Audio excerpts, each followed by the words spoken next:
Bertje was midden zo een aldernoost lijf ondeugdje door je nooit kworen bazen. Maar bij tijden zal je een beetje schoon als het jong kind was. Bertje zal onderhand berend wezen en ducht me al wel om en bij 50 kruisjes hebben. Maar in die tijd zat Leutje Kroeb in Buutse nog op kleuterschool. Vrouw en ik, douw nog kinderloos, woonden nog boven ons winkeltje, door Bertje wel mol of wat doogs even laatst kwam en 100 uitpraat. Terwijl ik met klant in winkel aan proot ben, stof broodjeboxen trap op naar kamer. Waar Gerda zich krek aan het omkleiden is. Tante Gerda, ik moest even boet spelen. Mama heeft pijn in buik en nou moet dokter even naar mama's keuken kijken. Klant en ik schuiten in laag. Vrouw wordt overvallen en gaat met rug naar bedje staan.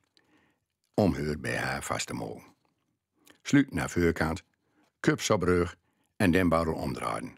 Zoals, nou ik aanneem, mooiste vrouw u dan. Als Betje aan de doogs op kleuterschaal komt, ga de vuurjuf Liesbeth staan, steek vingertje omhoog tegen uw borst en zegt: kijk juf, dat ding heb mijn tante Gerda op rug. Smiddags, als hij zijn fietsje midden op pad voor schouwdeur smeert, komt juf erover touw en zegt: Bertje, dat kan toch niet? Daar vallen de kinderen over. Juf, de kinderen bent toch niet blind? Politieagent staat met handen op rug, op stoep, bij het groot kruispunt, nog drakte van het verkeer te kijken. Bertje loopt verbaldereerd naar hem touw, trekt hem aan brouwspiep, wist met vingertje naar het midden van weg en zegt: Hé doe maar zien hij staan, maar door.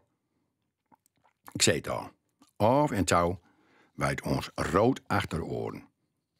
Zit een reiziger bij ons in winkel zijn woorden te prijzen, komt Bertje erover touw met een aldernoost dikke snurrebel onder neus. Vrouw zegt klauw tegen het groeze moeske: Bertje, je moet even naar je moeder gaan om je neus schoon te maken. Nog geen 3 tellen later komt de winkel weer binnen en snurrebel was voort.